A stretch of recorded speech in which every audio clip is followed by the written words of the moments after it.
Alicia Gray's moment with the crowd was supposed to be a footnote, a blink and duel must sit moment in a tense playoff battle. Instead, it became one of the strangest sagas of the WNBA postseason.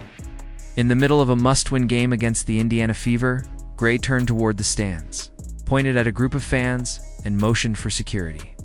On live television, viewers saw it unfold in real time. The cameras caught the confusion, the fans rising reluctantly as staff escorted them out, and the sudden shift in atmosphere. For a few minutes, the storyline wasn't about the Fever's fight to stay alive in the playoffs.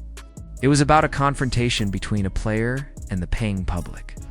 But like so many things that spiral out of control, the truth unraveled quickly, and by the end of the night, it wasn't Gray who looked like the victim, it was Indiana Fever fans who walked away with vindication.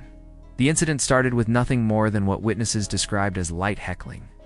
One fan sitting near the court shouted encouragement to Lexie Hall, telling her she was playing well and that Gray wasn't even trying anymore. Standard playoff banter. Nothing vulgar. Nothing personal.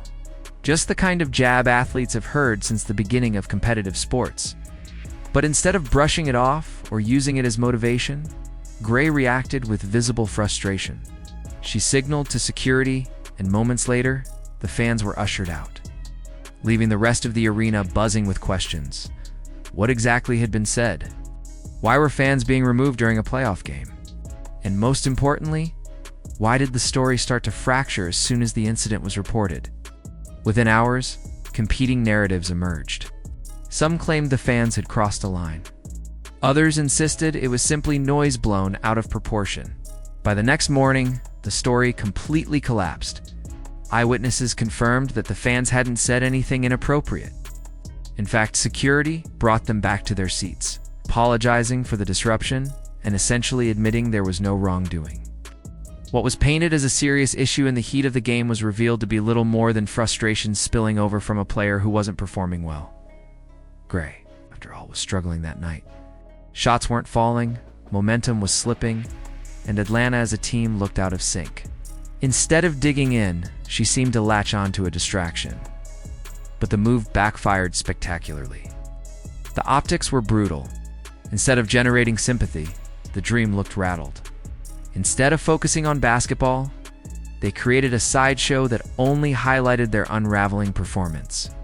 And while they were tied up in confusion, Indiana was locked in, snapping a near-decade playoff drought with a win that sent their home crowd into absolute euphoria.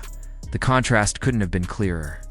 On one side, Atlanta was scrambling to spin a story, trying to redirect attention toward phantom disrespect from the stands.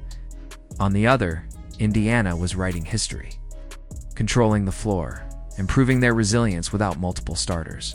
As fans said afterward, one side was pointing at the crowd while the other was pointing at the scoreboard.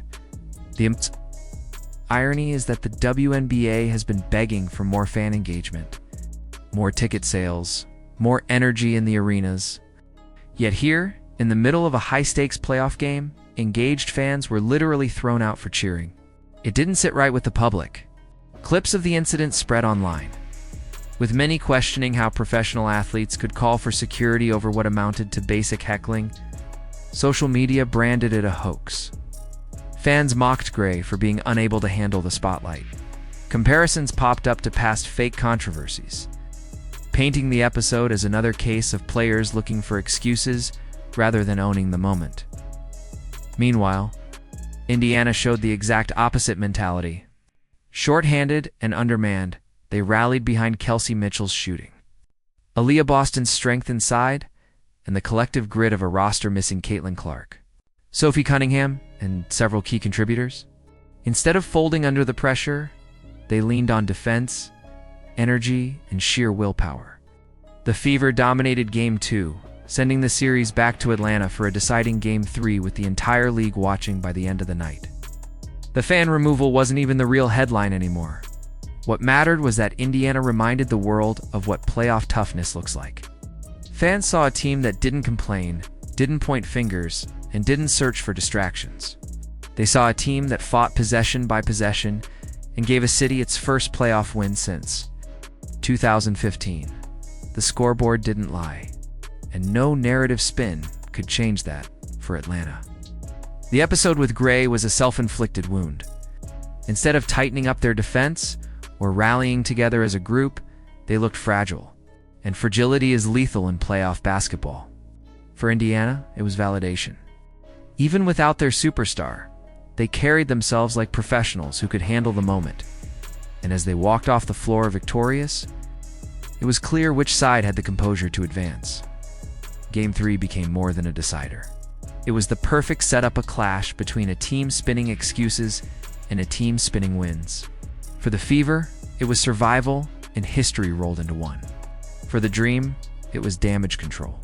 And in the eyes of fans, there was no contest. So while Alicia Gray's finger-pointing will fade into another social media controversy, the Fever's response will live much longer. The drought is over. The resilience is real. And no matter what spin Atlanta tried to sell, the truth was written in bold numbers on the scoreboard.